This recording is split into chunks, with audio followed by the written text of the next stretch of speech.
Apa kabar sahabat gudang buku? Semoga kalian dalam keadaan sehat.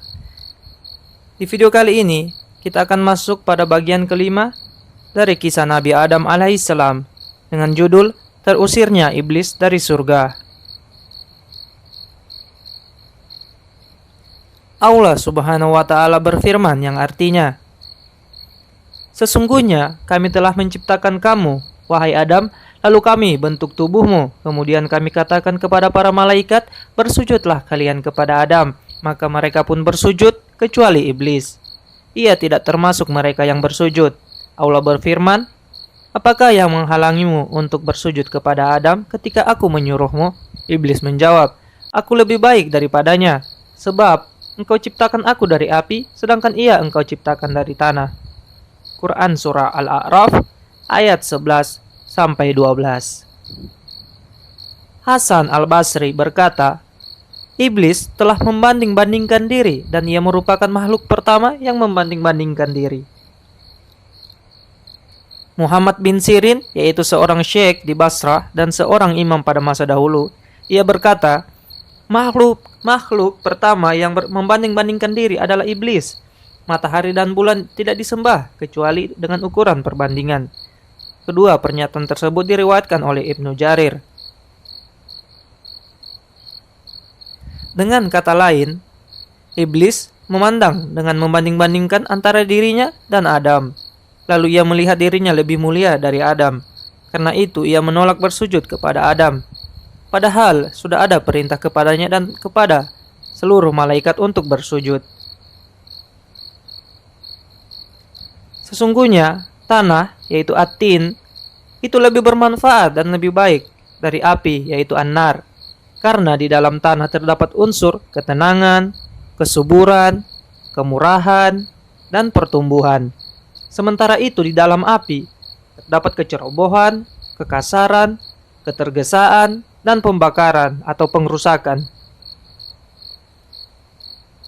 Nabi Adam dimuliakan Allah dengan diciptakannya secara langsung oleh tangan Allah sendiri dan ditiupkan ruh Allah ke dalam dirinya.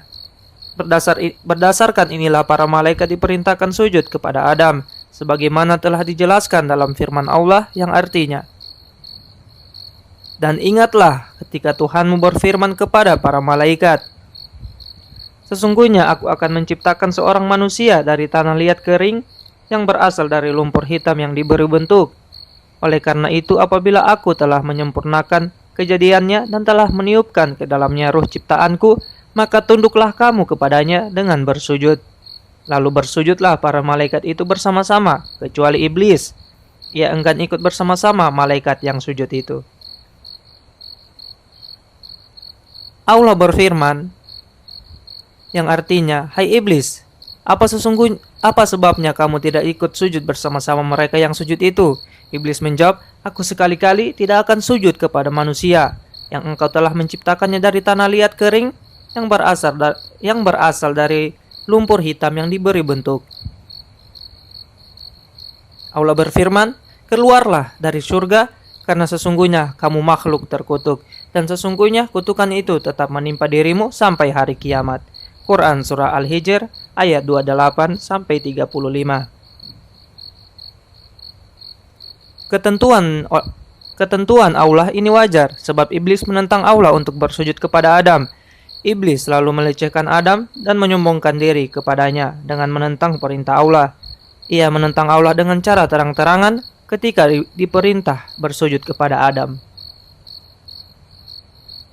Allah juga berfirman di dalam surah Al-Kahfi yang artinya, "Dan ingatlah ketika kami berfirman kepada para malaikat, sujudlah kamu kepada Adam, maka sujudlah mereka kecuali iblis. Ia adalah dari golongan jin. Maka ia mendurhakai perintah Tuhannya. Patutkah kamu sekalian mengambil ia dan turunan-turunannya sebagai pemimpin selain dari aku?" Quran Surah Al-Kahfi ayat 50. Maksudnya, iblis berpaling dari ketaatan kepada Allah dengan kesengajaan, keingkaran, dan kesombongan dalam menjalankan perintahnya. Hal ini terjadi karena pengkhianatan merupakan tabiat aslinya, dan dia diciptakan dari unsur materi yang buruk, sehingga ia memiliki kecenderungan watak seperti itu. Sesungguhnya iblis adalah makhluk yang diciptakan dari api, sebagaimana dijelaskan dalam firman Allah. Di samping itu juga, berdasarkan penjelasan hadis Sahih Muslim yang berasal dari Aisyah, dari Rasulullah Shallallahu Alaihi Wasallam, beliau bersabda, malaikat diciptakan dari cahaya, jin diciptakan dari nyala api, dan Adam diciptakan dari yang telah digambarkan disifatkan bagi kalian atau dari tanah. Hadis riwayat Muslim. Hasan Al-Basri berkata, iblis tidak pernah menjadi bagian dari golongan malaikat walau hanya sekejap mata. Syahr bin Hausyab berkata, iblis berasal dari golongan jin. Ketika mereka melakukan kerusakan di bumi, Allah mengirimkan kepada mereka satu pasukan dari malaikat. Selanjutnya, para malaikat itu membunuh mereka dan menggiring mereka ke wilayah pesisir pantai. Iblis termasuk yang ditawan, kemudian para malaikat membawanya bersama bangsa jin ke langit. Saat itulah iblis berada di langit. Ketika malaikat diperintahkan untuk bersujud kepada Adam, iblis menolak.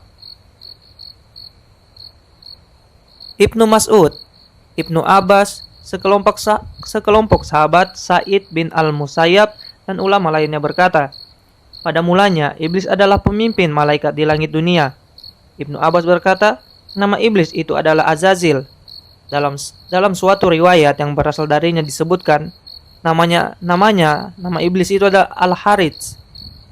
Al-Nukasi berkata, nama gelar iblis adalah Abu Kardus. Ibnu Abbas berkata, ia berasal dari golongan yang hidup bersama kelompok malaikat yang disebut Al-Jin. Golongan jin itu menguasai perbendaharaan surga dan iblis adalah orang yang paling mulia di antara mereka.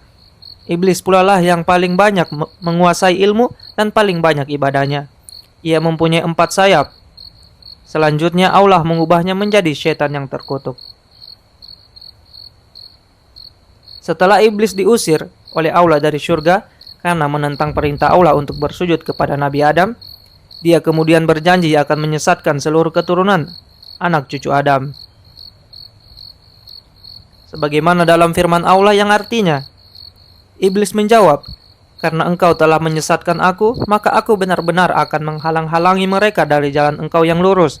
Kemudian aku akan mendatangi mereka dari muka dan dari belakang, dari kanan dan dari kiri mereka, dan engkau tidak akan mendapati kebanyakan mereka bersyukur. Quran Surah Al-A'raf ayat 16-17. Maksudnya, karena engkau telah memberikan hukuman kepadaku, aku, yaitu iblis, akan menghalang-halangi mereka, manusia, dari semua jalan yang menuju kepadamu. Aku juga akan mendatangi mereka dari semua sisi. Maka berbahagialah bagi orang yang menentang iblis, dan celakalah bagi orang yang mengikutinya.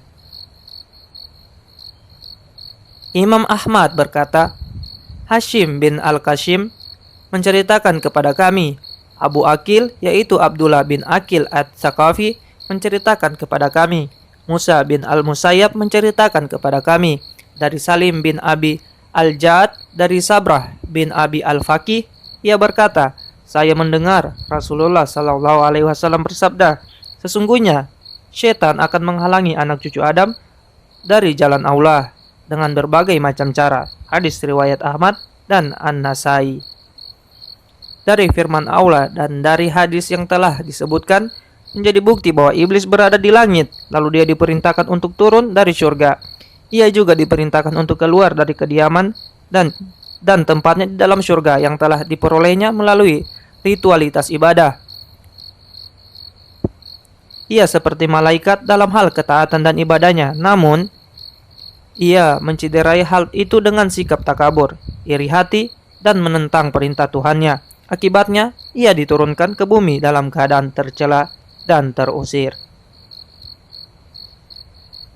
Sampai di sini dulu yang bisa saya sampaikan.